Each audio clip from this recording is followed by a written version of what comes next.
So every time we take a breath in, what should be happening is our ribs should expand laterally to allow the diaphragm to essentially flatten. And then what should happen underneath reciprocally is in that core four system we're talking about is the transversus. The belly should expand away from the spine, and the pelvic floor muscles should also expand and lengthen.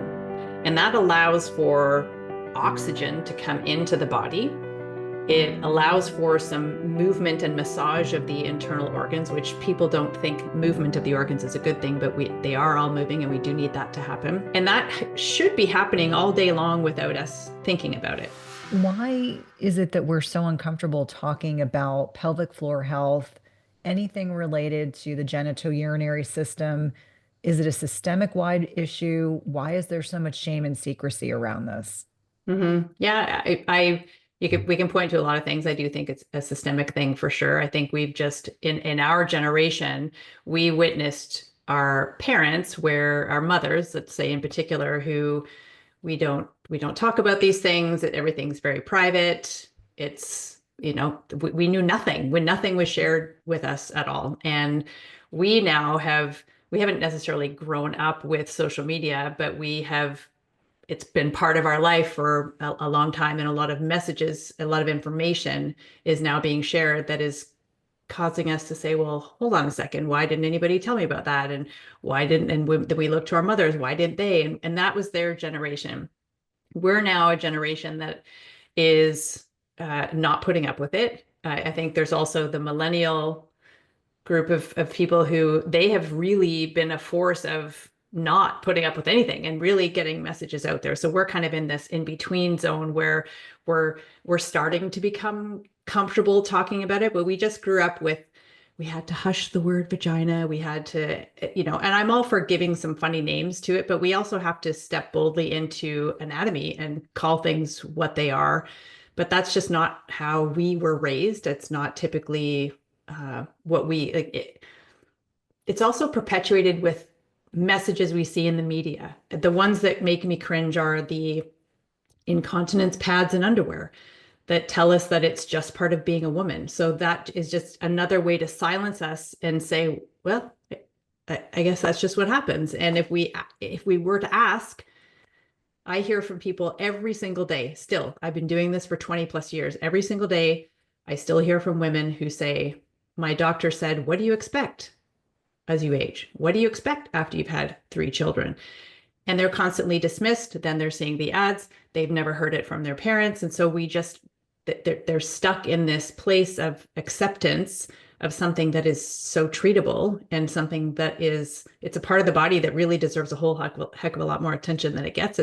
I think it's the center of our universe. It's responsible for so many things in our life, and we don't think about it until there's a problem. And then it's one of the only things we think about because it influences our sexual health, our activity, our social outings, our elimination. It influences everything.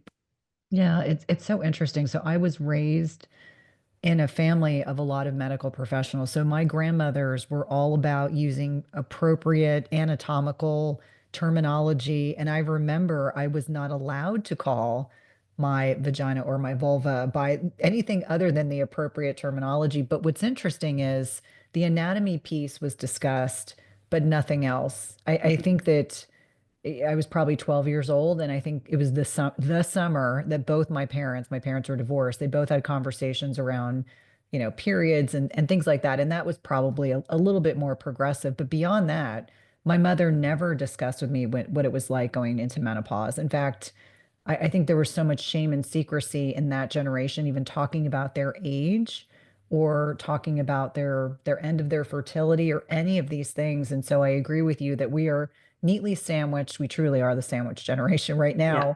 now, neatly sandwiched between differing generations of women, some of whom are more comfortable talking about what's going on with their bodies. In fact, I'm embarrassed to admit this, but it was on Facebook. There's a Dark Nurses Humor Facebook group, and it's exactly that, dark nurses humor.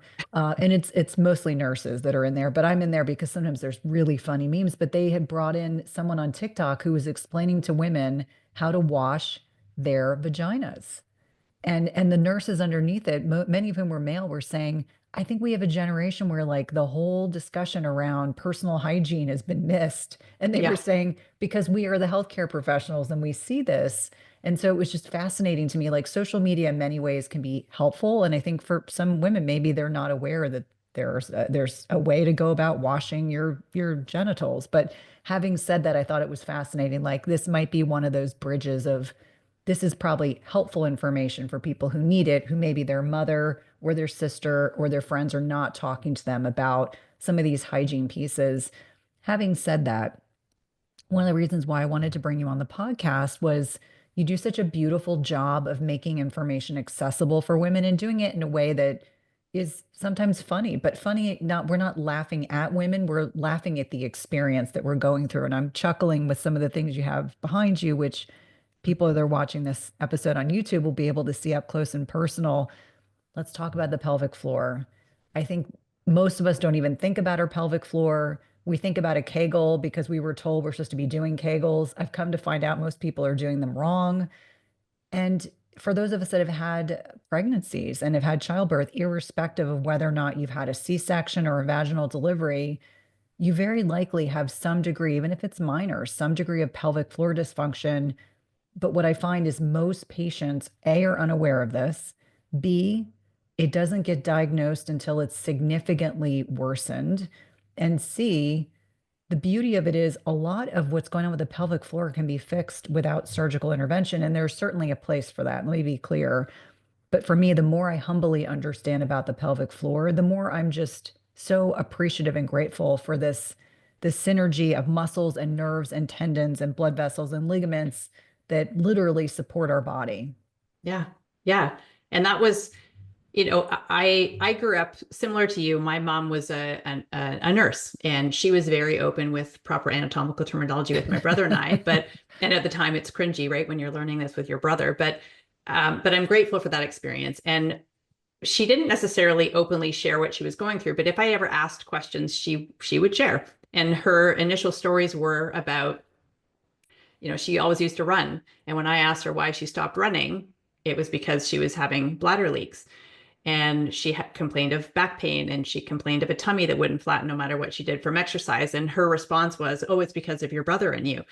And I remember that from an early age. And so that painted the picture of, okay, not having babies. And I also saw a childbirth video that was also confirming, no, don't want to do that. I So think I'll growing pass up, on that. yeah. So growing up, I said, I was pretty adamant that I was never going to have children because I had the image that it ruins your body, wrecks everything, and you're not going to be able to do anything afterwards. And so anyway, fast forward, I get married. I did want to start a family. And my midwives had recommended a product to me that was a way to help prepare for childbirth. So being a personal trainer, you mentioned a group of muscles. We don't view the pelvic floor. We haven't, I had never even heard the term pelvic floor when I was working on those muscles, but it is a group of muscles that can be trained just like the rest of the muscles in our body. And being a personal trainer, of all of the muscles, I learned every other muscle in the body, but I didn't learn about the foundation of the core. And yet we are teaching core exercise left, right, and center. So that needs to change. And I'm working on doing that. But it's this incredibly powerful, important group of muscles that is our base, is our foundation. It is the foundation of our core. And it is responsible for our continence. It is responsible for supporting our internal organs. It is responsible for pelvic and spinal control and stability. It's responsible for our sexual response. It works in synergy with our diaphragm to help move lymph and what have you around the body with our breath. These are really, really important jobs. And we have never been told anything about this. As you say, we might have heard the term Kegel, and then we sort of think, yeah, we're supposed to do Kegels, but no one has ever evaluated our pelvic floor. Nobody has ever evaluated our ability to perform what we think is a Kegel exercise. And so we have loads of evidence to show that Kegels are effective when they're done correctly, when they're done consistently. We also have evidence to show that the majority of women do them incorrectly, again, because they've never been taught. And the expansion on the work of Dr. Arnold Kegel, who developed the exercise. It's a voluntary contract to lift and let go of the pelvic floor muscles. Expanding upon that, it's a limitation to think that, there's no other muscle group that we just squeeze and release and squeeze and release. We take it through a range of motion. We go in various planes of movement. We experience load. We experience impact. So why are we not training the pelvic floor that same way? And if we had this information earlier in life, being females, going through menstrual cycles, many of us becoming pregnant at some point, all of us, if we're reaching midlife, going through menopause, there's huge changes that happen to all the muscles in our body, but also to the pelvic floor. And when we have this information earlier, we are in a position of power to make choices about what we do along the way, as opposed to all of a sudden dealing with, and pregnancy and childbirth are definitely major catalysts for this, to all of a sudden be dealing with a problem and thinking, maybe being told that surgery is the only option, maybe seeing the ads and thinking, well, I've had a baby, I guess I just leak now, and so I just have to wear pads. Or experiencing pelvic organ prolapse, people thinking sometimes that they have a tumor inside of them because they have never heard the term. Prolapse is statistically more common than incontinence, yet we never hear about it and nobody ever screens for it. And it's the one thing that halts people in their tracks more so than incontinence. So we have some work to do. Yeah, absolutely. And it's interesting. My grandmother, who is now deceased, but I'm sure as a nurse would not mind me sharing the story. She was being hospitalized. And gosh, this is probably 15 plus years ago. And I was helping her get from her bed to her bedside commode, which is like the bedside toilet for those that are less familiar with what that is. And I noticed my grandmother was like putting her hand down in towards her genitals. I said, Grandma, what are you doing? And she was explaining, she said, oh, well, I've had 5 vaginal deliveries and I have both a bladder prolapse and a rectal prolapse. And so she was explaining to me like the mechanics of what she had to do to urinate. And I was stupefied. And she said, Mm-hmm. Cynthia, in our generation, we didn't complain. We just dealt with it. And she Yeah. said, we got accustomed to wearing pads and continence pads. And she said it wasn't that I was incontinent. It was if I couldn't get to the, if I Yeah. got to get to the bathroom, I didn't want to have an accident. And so she was just kind of explaining to me, as nurses do, her way of dealing with this issue. She said, I never thought that I would be a surgical candidate. And I said, why not? And she said, well, no one ever talked to me about these things. I just figured it out on my own. And all I could think of was, this is a very observant clinician noticing that she herself is dealing with not just one, but 2 prolapses. And I think there are hundreds of thousands of other women that, whether it's they urinate when they cough, they urinate when they do jumping jacks, they, have an overactive bladder, like all of these things we think of as just the shared experience of aging. And a lot of your messaging, and certainly my own, is like letting people know there are ways to deal with these things. And again, it does not automatically go to surgical intervention. There could very well be things that you can do that can safely improve your pelvic floor, that can lessen the likelihood of you ever developing these things.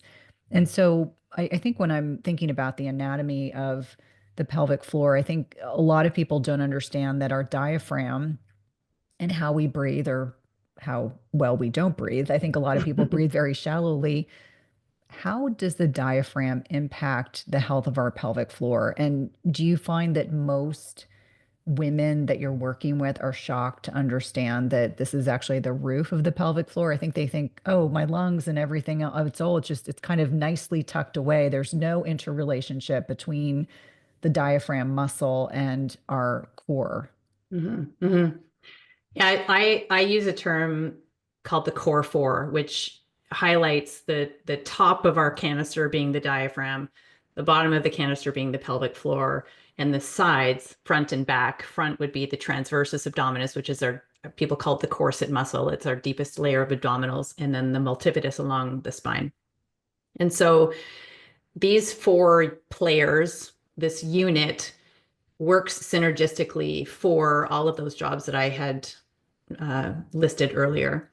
And when one of them is not working optimally, it can throw the synergy off and could contribute to pain or incontinence or prolapse or poor digestion or poor breath. And so when first thing we need to do is harness that relationship to improve optimal, to regain optimal function, and then to promote it going forward. And there's many reasons why it can become disrupted. It can be from falls, from surgeries, from pregnancy, from childbirth, from posture, from the occupation you have, from like so many things can disrupt this synergy. And with the right awareness, we can retrain and get that synergy back. So every time we take a breath in, what should be happening is our ribs should expand laterally to allow the diaphragm to essentially flatten. And then what should happen underneath reciprocally is in that core four system we're talking about is the transversus. The belly should expand away from the spine, and the pelvic floor muscles should also expand and lengthen. And that allows for oxygen to come into the body. It allows for some movement and massage of the internal organs, which people don't think movement of the organs is a good thing, but they are all moving and we do need that to happen. And then the reciprocal exhalation is where the pelvic floor naturally contracts and lifts. The transversus naturally draws in towards the abdomen. The diaphragm comes back up to its sort of arced position. And that should be happening all day long without us thinking about it. When we have a disruption, again, there's many things, but one of the big things that I see is posture, how we hold ourselves through the day.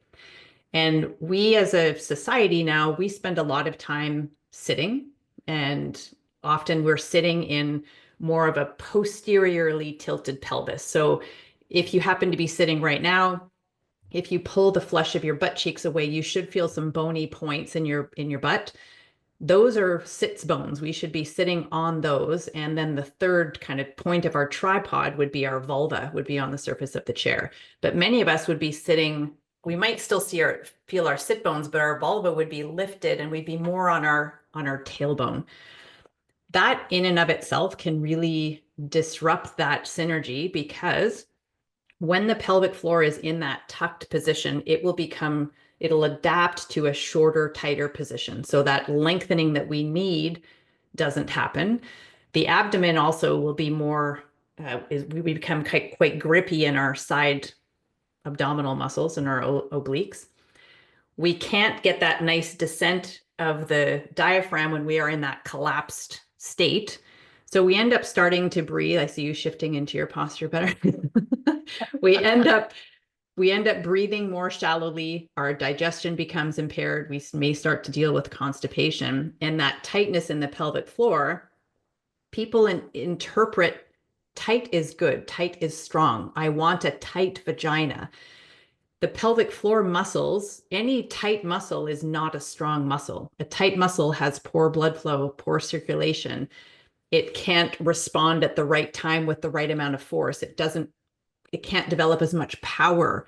So tight is not strong, tight is weak. And that tight pelvic floor that has adapted to that tucked position now cannot respond to the laughs, the coughs, the sneezes, the jumps, the whatever. And so it can't close the openings off to manage our continence. It doesn't support the organs. And we actually now even have created more downward pressure on those organs. So there's more likely to be prolapse. We're sitting on our tailbone. We're probably going to develop some tailbone pain, some SI joint pain, low back, right? It kind of starts this cascade event with something as simple as posture. So when I always say ABCs, we want to work on our alignment. Our alignment it's like the byproduct of our posture. Then we want to work on the breath. So we want to harness that relationship between the diaphragm and the pelvic floor, where inhales lengthen and expand the pelvic floor, exhales contract and lift. Then we want to coordinate it into movement. I mentioned that my term core breath is basically a kegel, but it's trying to highlight that the pelvic floor is the foundation of the core and it works in synergy with the diaphragm, and the breath is a really critical part of optimizing function. Then we coordinate the C is coordinate that into whole body movement. And that could be bridges, squats, lunges, push-ups, all sorts of things. We can turn a lot of things into core a core exercise by doing that. So we always start with the ABCs. And then we also need to use visualization and cueing, because while we can see the external genitalia, we can't see the internal group of muscles. So I can't go to the mirror and flex like I do my biceps or my legs and see that motion. And a lot of people are disconnected, maybe from scar tissue, maybe from trauma, maybe from nerve damage, like many different contributing reasons. Maybe we just have never thought about it. So to access that group of muscles, we need potentially biofeedback, some imagery, some cueing to help harness that relationship of the breath with the pelvic floor. It's also very interesting. And one thing that you touched on, I just recently interviewed a urologist and we talked a lot about why constipation is not benign. Hmm. And in your clinical experience working with your patients, how many women don't understand that interrelationship with pelvic floor dysfunction and chronic constipation? Like, I'm not talking about go Most. on vacation and maybe because it's not your normal toilet, you don't go as regularly as you do when you're at home. But how many thousands of women think it is normal to poop twice a week? Hmm. And Most how, people yeah. are, sorry to interrupt you, most people in my community are and again, hydration and constipation actually come even before the posture piece. If you're not hydrated, first of all, you're not going to poop well, but that's also going to contribute to your urinary symptoms. But if you're not pooping well and if you're straining to poop, constipation is going to make you feel like you need to pee more. And when you're straining to poop every day, you're literally not getting the shit out. You're recycling your toxins and your hormones, and you are straining it's like a little mini childbirth whenever you do poop, and that's damaging to your pelvic floor. That just sounds unpleasant. I have Yeah. a wonderful family member who will remain nameless that we jokingly refer to this individual as the non-public pooper, meaning if this individual leaves their house, I'm not even sharing their gender. It's not anyone that lives in my house. If they Hmm. leave their house, they cannot go. So when they go on Hmm. vacation, they're miserably constipated. They have to go on a business trip, they're miserably constipated. And I always say, like, there has to be something you need to work on here because Hmm. this is not the way that you want to adapt to the aging process. Yeah. Let's talk about incontinence. Again, if we look at if you're watching regular TV and you see these continence products, these essentially adult diapers and pads and things like that, we're normalizing what is not normal. And instead of encouraging women to go to their pelvic floor expert, their urologist, their GYN, we're normalizing something that is a sign that there's an imbalance in the body. I think the statistic in your book that really stood out to me is 38 to 55% of women greater than 60, up to 75% of women older than 65 years old report leakage. So this is a very common shared concern and issue for women at this stage of life, and 1 in 4 women over 18. So younger women too have episodes of leaking urine involuntarily. Hmm. And Yeah, that's, we think of it as just something that happens to older yeah, people. nope, nope, Yeah. it is not normal. So let's talk about, I think the most common version of incontinence is stress incontinence. Let's talk about that, especially for women that are experiencing this. Again, they don't think it's a big deal, but it's over 15 million women in the United States alone. So the ramifications of worldwide concerns around this, especially as 6,000 women a day go into menopause. I mean, that number is exponentially higher. Yeah. Yeah. And that's exactly right. When you look at the statistics, they're alarming already, and you know that there are many people who are not reporting that. They are not being asked, they are not telling their care providers, they're not reporting, they're just suffering in silence. So there is a lot of people struggling with the problem of incontinence. And I want to separate out the different types. The one that we see when we're looking at the ads on TV is most commonly associated with stress urinary incontinence. And doesn't mean that you're stressed and you're going to leak. It just means where there's some sort of exertion that happens, some increase in intra-abdominal pressure. So I talked about that core four system. Our intra-abdominal pressure is what is contained in that core four. And there are things that contribute to increasing and decreasing it all day long. Me standing up from my chair increases intra-abdominal pressure. And for a while in the pelvic health world, it was sort of preached that we want to avoid anything that is going to increase intra-abdominal pressure, and that's just not accurate or real life. We need to build a pelvic floor that can manage intra-abdominal pressure. And so we have stress urinary incontinence being laughing, coughing, sneezing, picking up a grandchild, pushing a heavy door open, standing up from a Jumping chair, jacks. That's jumping mine. jacks, yeah, jumping on trampoline. Those are very commonly associated with leaking a little bit of urine. And it's usually a little bit like drops. People will put a pad on, and often people that just accept it and they carry on. Then we have urge incontinence, and that is where maybe the person doesn't leak at all, but there's some sort of trigger that happens. Sound of running water, talking about a bathroom, seeing a toilet, putting the key in the front door when they get home. Those are all now, they have become conditioned. The bladder has become conditioned with those behaviors to associate that with urination. And so it'll start to send signals that you have to go, and it becomes frantic. Sometimes people will leak a little bit on the way to the bathroom. Sometimes people will have a complete release of their bladder. And you can imagine how life altering that would be. So then people start to avoid social interactions, exercise, or they're always peeing just in case. If I pee before my exercise class or before I leave my home, I'm not going to need a bathroom. Then we create another problem of frequency where the bladder starts to think that it should void when it's a quarter full or half full, as opposed to when it is truly actually full. So it's a coping mechanism, thinking we're doing the right thing by avoiding drinking or avoiding uh, peeing just in case, but we end up now dehydrated. Then we're going to become constipated. Now we're also training the bladder to signal us more frequently and more urgently. Then you can have somebody could have the two of them together, mixed incontinence. You could also have anal incontinence, gas or stool, which is less common, but definitely more life altering. Then we have the overactive bladder. There is a medical diagnosis of overactive bladder. But there are also many people who have self-diagnosed themselves as having a small bladder or an overactive bladder because they feel like they go to the bathroom all the time or they're up multiple times a night to pee. And so often it is bladder irritant related, behavior related, dehydration related, constipation related, and low estrogen related, and tight muscle related. So these people that are afraid of not being able to find a bathroom or they're afraid of leaking are also now guarding.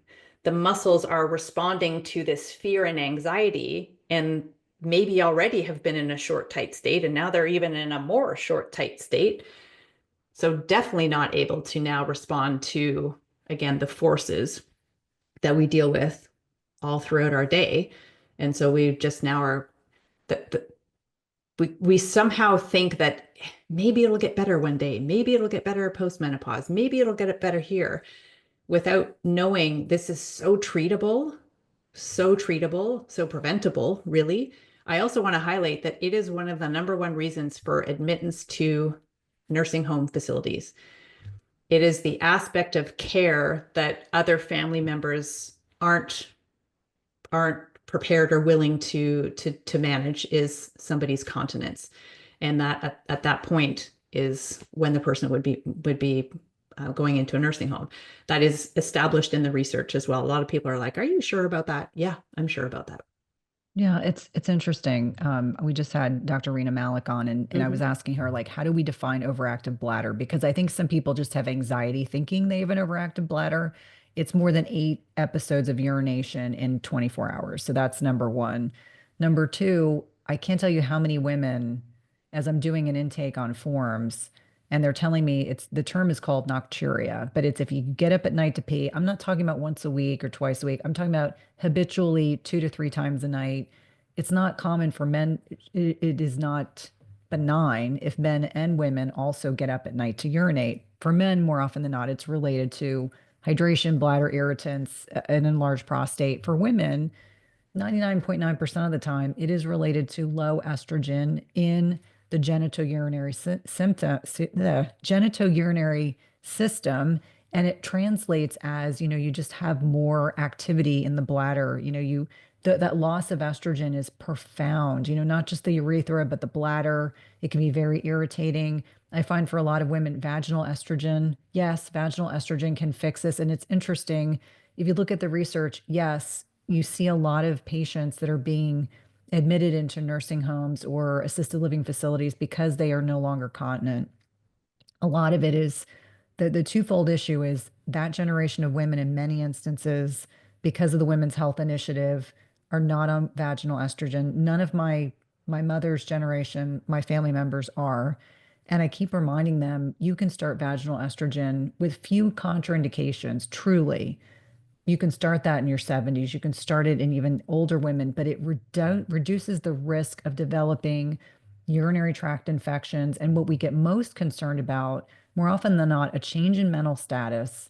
This was a number one reason I would be looking for where's the source of the infection. We almost always, it was related to something called urosepsis. When you get a UTI, it gets into your bloodstream, you develop this systemic infection, and most older patients show up with a change in mental status. Like mom's no longer making sense, dad's no longer making sense, and it gets cleared up within a couple days with antibiotics. But the reason why I wanted to kind of reinforce this, overactive bladder does not have to be your destiny. Same thing with waking up at night to pee, same thing with stress incontinence. And I think that, one of the things I've learned from so many different experts that have come on the podcast is that we will only allow what we accept. So if it bothers you that you are getting up at night to urinate, if it bothers you that you've got a lot of urinary frequency, and maybe you have that gotta go feeling, which is totally frustrating. I had a male family member that had overactive bladder, and he was stuck in his house. He felt like he couldn't leave the house because he felt this urge to urinate when he probably had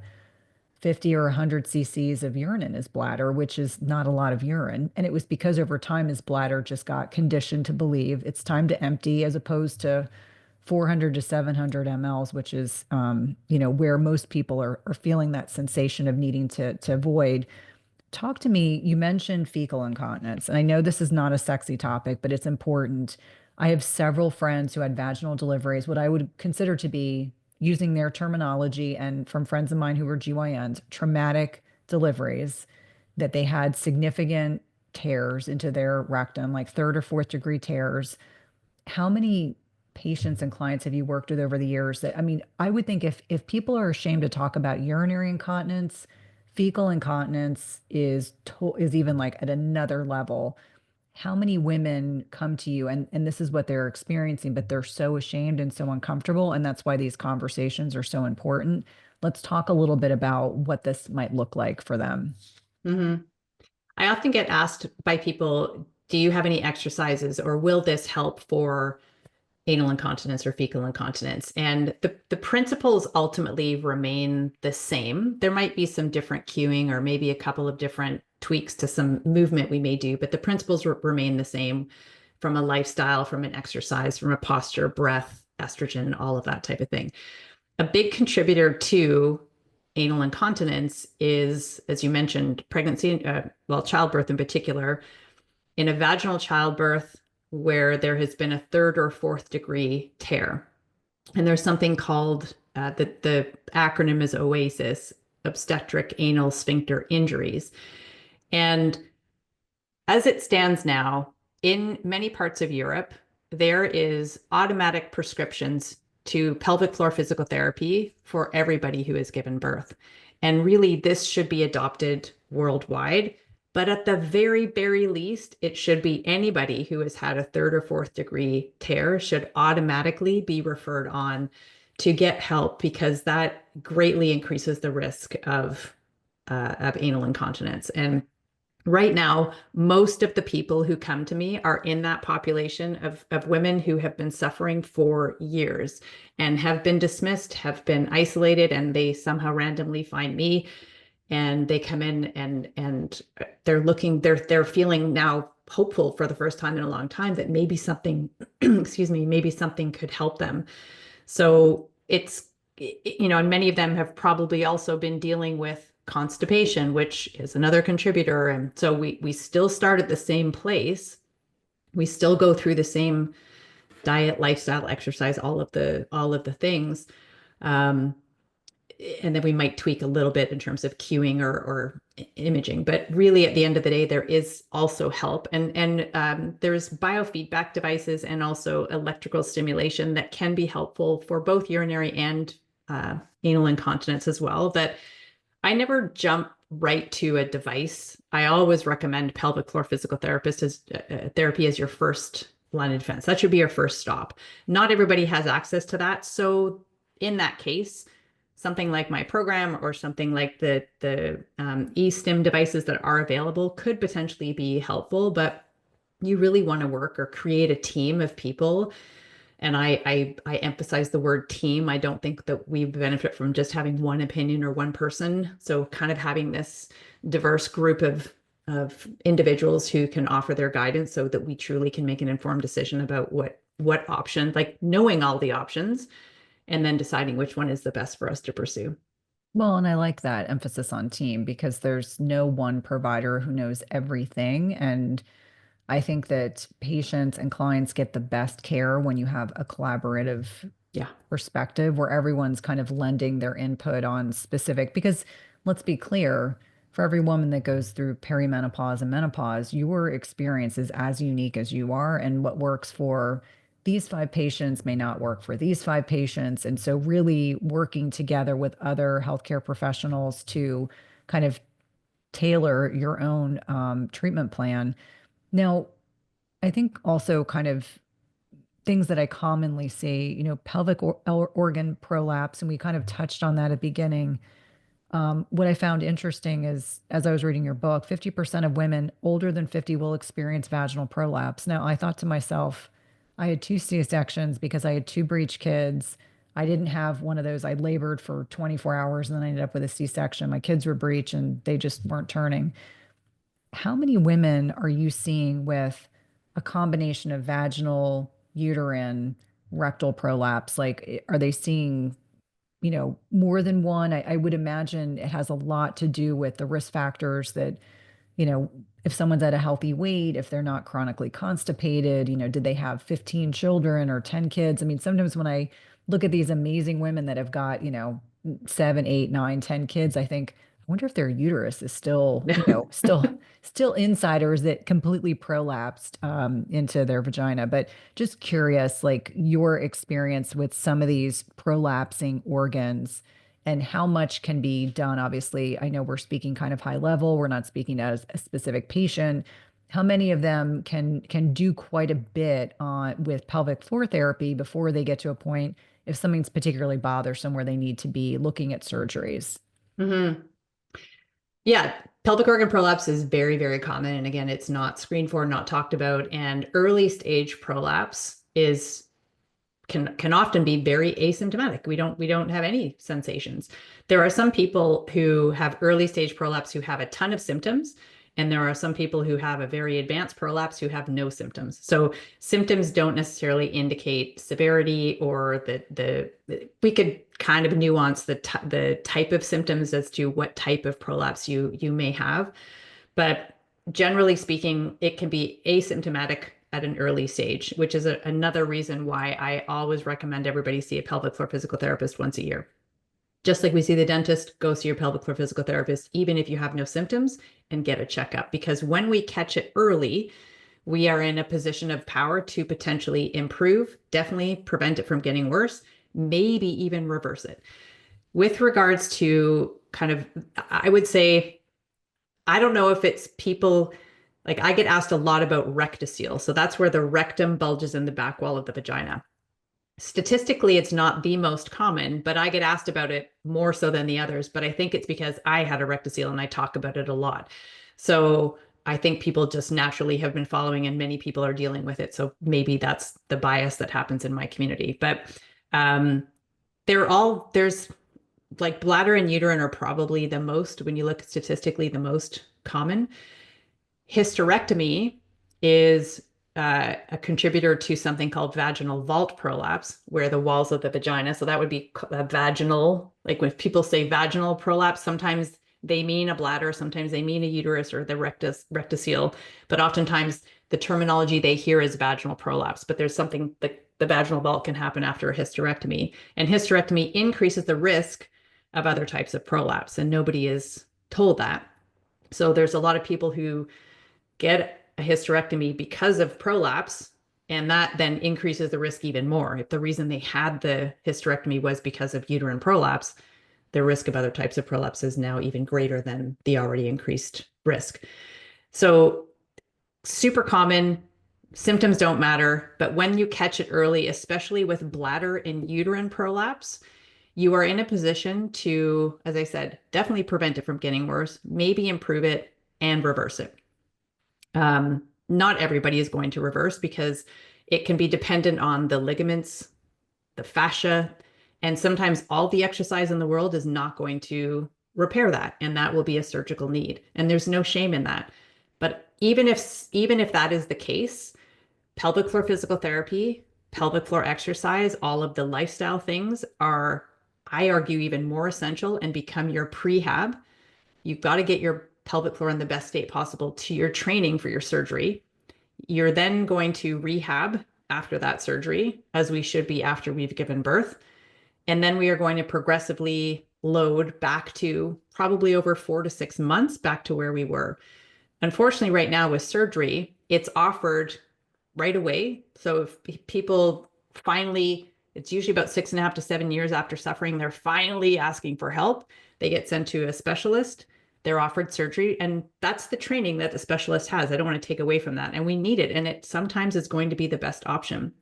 However, if that person, if part of the reason they became they're dealing with prolapse is because of constipation or posture or poor lifting, chronic heavy lifting, and they go and then have that surgery and they get the clearance at 6 weeks to just, yeah, you can go back to whatever you were doing before, and they still have those issues, recurrence is really high after prolapse surgery. And I think a big part of it is because we are not training for surgery, because we are not rehabbing, because we are not told to do pelvic floor exercise and given, like, looking at the root causes so that we can take away some of what contributed to it in the first place.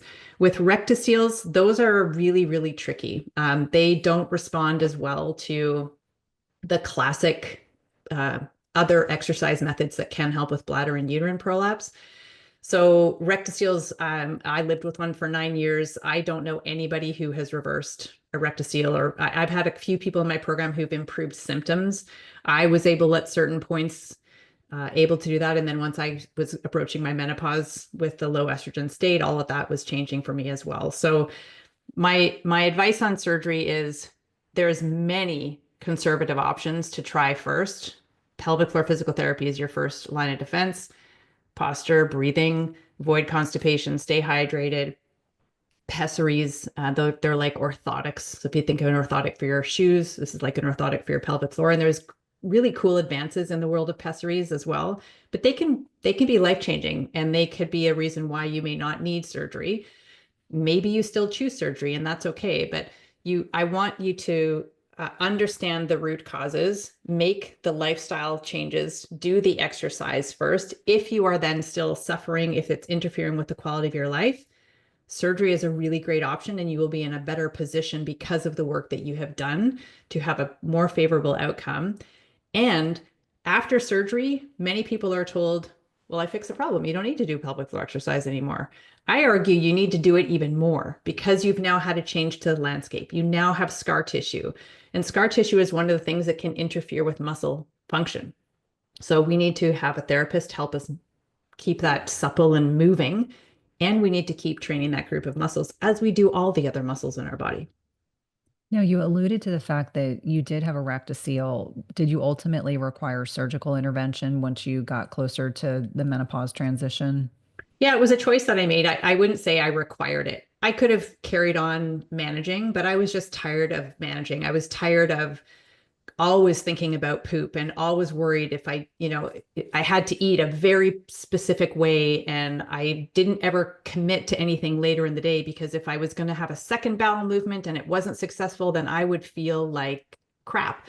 The image I always use was, if you think of those baboons that have the big red bums, even though you could see nothing externally, that's what I felt like. I felt like a baby with a big full diaper, and it was uncomfortable, and I didn't want to, I would just sit down and want to be by myself. I didn't want to talk, do nothing. And I was like, I'm not prepared to live like this for the rest of my life. And I know that this is an option. I feel very informed. I've done all the work. It's not helping. There are times where surgery is a good option. So yeah, I chose it. I didn't need it. I'm absolutely so happy that I did. It was just over 4 years ago now that I had the surgery, and it was life changing. I pooped like a champ again. I always that's a major thing with rectoceles. Constipation can contribute to it, but then because of that little pocket where when the rectum's bulging in the vagina, you get poop stuck in there, and it becomes really hard to poop, and it's just like it's so uncomfortable. And then when we think about menopause and getting rid of toxins and recycling hormones, the whole thing was, my 40s were a struggle with perimenopause and a rectocele. I can imagine. Well, and Yeah. thank you for sharing a bit about your circumstances because I think for a lot of people listening, there probably are women that are experiencing exactly this. They don't necessarily know what's going on. This is where I think, you mentioned everyone should see their pelvic floor specialist every year. I think everyone needs a really good pelvic exam and by someone that is savvy about what middle-aged bodies are supposed to be like. Yeah. I'm very fortunate that I live in a fairly conservative part of the country, but I have a wonderful GYN who's very young. I mean, she's probably in her maybe early 30s, but she's like, I love middle-aged women. You guys know Mm. what you want. You're very clear. You're not, in most instances, not dealing with contraceptives. You're not dealing Yeah. with pregnancy issues, postpartum. You guys are so clear. You know what you want. And she's like, it's easy to like communicate. There's no nuance. You're very direct. And so getting a really good pelvic floor exam and or, referrals if you need them. In my area, we do have a great pelvic floor specialist. And I just share my personal experience because I think it's relevant. I've always had a tight right hip. I have something congenital that my hip socket, I have essentially a bone spur and it's very mild. What I have is very mild, thankfully, but I have family members who've had to have their hips replaced at young ages because of this. And that exacerbates this tight hip. And so I find that both when I'm in the gym and when I'm working and doing PT, we laugh about this. And I'm like, all these years, I thought it was because of this hip issue and that how tight that hip socket is. And I come to find out it's my pelvic floor that is Mhm. contributing and exacerbating this tight hip. And so it's always my like mental check-in. If my hip is feeling particularly tight, I'm like, did I do my exercises? Do I need to go see my PT person more often? Just that Mhm. on. So it doesn't necessarily have to be overactive bladder, incontinence, erectocele. It could be something as seemingly benign and innocuous that could be your hip. That's your body's way of articulating to you that you've got some pelvic floor work that you need to do. Yeah, 1,000%. And on the hip replacement side of things, oftentimes as people are, excuse me, dealing with potentially osteoarthritis or issues with the hip, as they lead up to the point where they would be considered candidates for surgery, often their incontinence symptoms will increase or maybe show up for the first time. And then dependent on the type of repair they have, replacement surgery they have, the posterior repairs will cut through the muscles. One particular muscle called the obturator internus, which is, you could argue, a hip muscle or a pelvic floor, but it's part of that whole system. And so some people will then have incontinence afterwards, and that becomes another struggle that they now have to. So hip mobility, hip strength, balance is so, so important as we're aging, and being able to load our system. So load appropriately through our joints from a posture perspective, and loading our bones. So also having the pelvic floor, the foundation that allows us to do the impact and the heavy lifting. In the world of menopause right now, you hear so many messages about how women need to lift really heavy things and like lift heavy shit, and they need to jump. And so many women dealing with pelvic floor dysfunction, they're thinking, I can't jump because I leak. I can't jump because my prolapse bothers me. So either they have self-removed themselves from those activities, or they have been told by a care provider, you can't lift anything over 10 pounds. You can't jump. You can't run. because of your pelvic floor.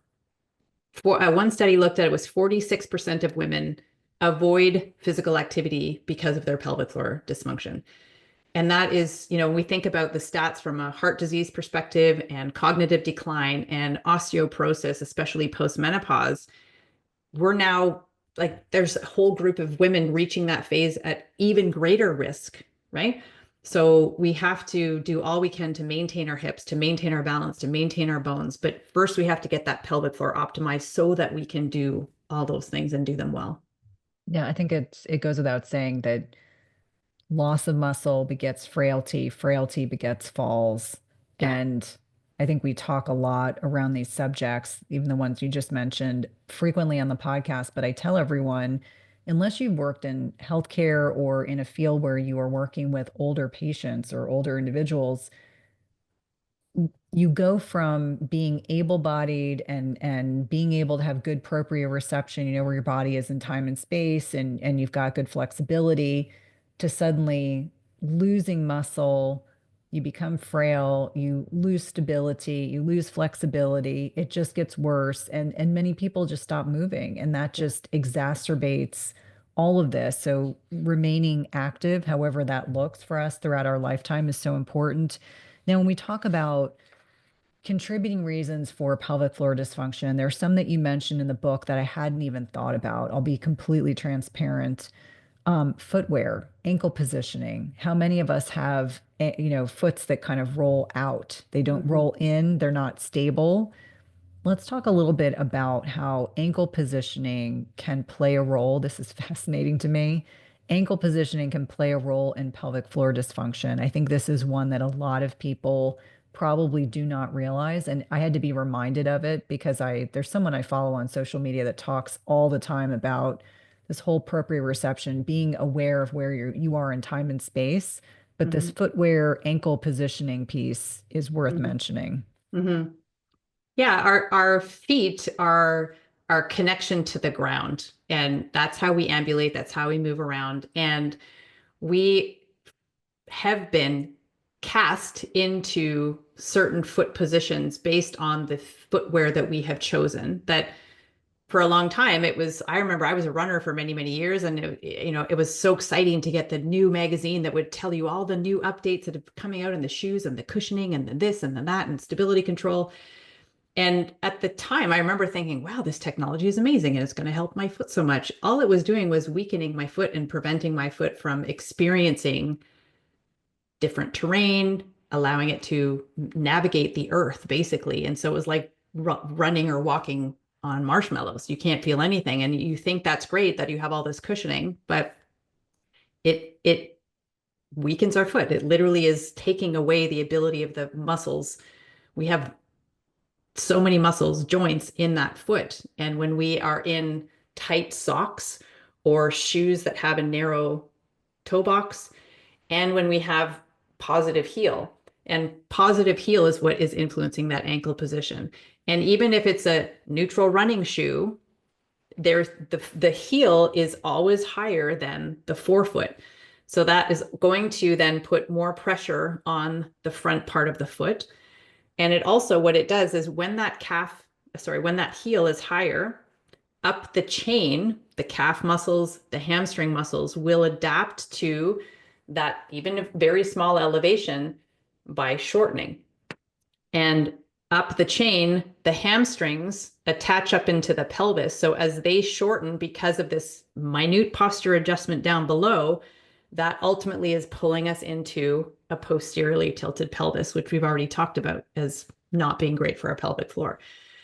So the very subtle changes, it can be like half an inch.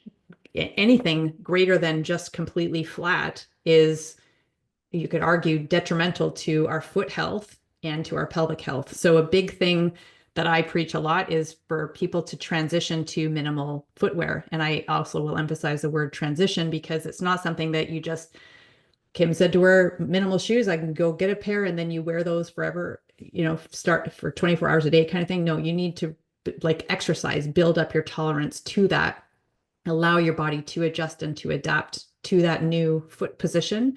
Your feet probably will ache a little bit. You're probably going to notice the back part of your body feeling a little, you're going to notice change. So you kind of, you go into it slowly, I guess is what I'm saying. But those small changes can make a huge difference in that posture, in that ability for us to be aligned so the diaphragm and the pelvic floor can work synergistically. Tight hamstrings and tight calves are so common because we have all been in these shoes with a positive heel and with that narrow toe box. So a great there was a woman named Anya, and she went through her own foot pain journey and now has a whole blog website all about minimal footwear. It's anyasreviews.com. I don't have any affiliation with her. I just think it's a really great resource for people wanting to know more. Also, one of my teachers, Katie Bowman, she's at Nutritious Movement. She has two books on footwear. One's called Whole Body Barefoot. The other one's The Guide to Foot Pain Relief. And it's very much biomechanics and how we are aligned and how muscles work better or not, depending on the position of our feet. So we want to be able to feel the ground. And when we think again from this aging perspective, reducing fall risk, balance, hip, if we are in shoes that have narrowed our base of support, then that is not contributing to us aging powerfully. We want a wide toe box. Ideally, we want to walk around barefoot so our feet can feel the ground and navigate that. A lot of people will, we again have worn shoes with cushioning because we don't want to feel things. But when you are walking, we should feel the roots. We should feel the cobblestones. We should feel that rock that we step, because that gives us information to make micro adjustments. It goes up to the brain. It's a whole way of keeping us strong and able to navigate the earth, but also control, from a fall reduction perspective. If we take out sensation, if we narrow that base of support, we are less able to prevent those imbalances, and also then have the resilience in our body to catch us if we're falling, if that makes sense. Yeah, it definitely does. And I think for how many of us in our 20s and 30s were wearing really high shoes, like high heels, whether it was at special events or at work. And I cringe when I think about what I used to wear in clinic, because I could get away with wearing higher heels because I wasn't wearing them in the hospital, but realizing it was just exacerbating any pelvic floor issues that I had. I just Mm-hmm. wanted to wrap up the conversation today because I get a lot of questions about connective tissue disorders. There's a lot of people that have Ehlers-Danlos, or even Marfan, which is not as common. These hypermobility impacts our range of motion. And so when you're working with these patients or you're working with clients that mention they've got a connective tissue disorder, how can you help them given the fact that they're going to be, their joints are going to have greater laxity, they're going to have more mobility concerns just by virtue of their bioindividuality? Mm-hmm. Yeah, evidence supports they are at greater risk of experiencing pelvic floor dysfunction, especially pelvic organ prolapse. And so all of the things that we talk about are going to be steps that they're going to take. The interesting piece of information, when we think of a connective tissue disorder and we think of laxity, we think that that person should never stretch because they're already lax. But many people with connective tissue disorders and hypermobility have a lot of tightness, actually, that their body is trying to compensate this additional movement that shouldn't necessarily be there, for lack of a better way to describe it. So they often have hypertonicity, hypertone, tightness, tight pelvic floors, tight all muscles, really. So there's a balance between, as I mentioned before, tight doesn't equal strong, tight is weak. So they still need to, and I would argue even more so, strengthen, but they also need to lengthen not at the exact same moment, but there needs to be that balance as with anybody. And how we navigate that is really going to be individualized on that person. So anybody who comes in with tightness, or with connective tissue disorder, I have a kind of so I wouldn't say a protocol, but a recommendation onto, you're going to proceed a little bit differently than the other people over here. And you're going to test the waters to see how your body will respond to this new posture, to this new voluntary activation relaxation. You're going to start with release work, see how you feel with that. But we don't want to just focus on releasing tension. We again have to strengthen the muscles there as well, arguably even more so. So the approaches are the same. They just might navigate that a little bit more zigzag than somebody who's on the straight and narrow path, so to speak. Yeah, this has been such an interesting conversation. Please let listeners know how to connect with you on social media, how to work with you directly, and how to get access to your book. Mm-hmm. Thank you very much for having me. This is a really great conversation, and I'm so grateful for people who have a platform that can help get this information into the ears of more people. So my website is vaginacoach.com. If you go to Google and put Vagina Coach in, you'll find me somewhere. That's at Vagina Coach is my handle on social media. Typically, I hang out the most on Instagram. I do have a YouTube channel as well for some free content. And my book is called Your Pelvic Floor. It's available on Amazon and most major bookstores. Thank you again for your friendship and for the work that you do. You're welcome. Thanks, Cynthia. Hey, if you like this video, you guys are going to love this video, and I'll see you there. If you look at type 2 diabetes, which is one of the big problems, you see that it sort of lags the obesity epidemic. So as that gets worse, then diabetes gets worse, but it doesn't sort of turn around right away.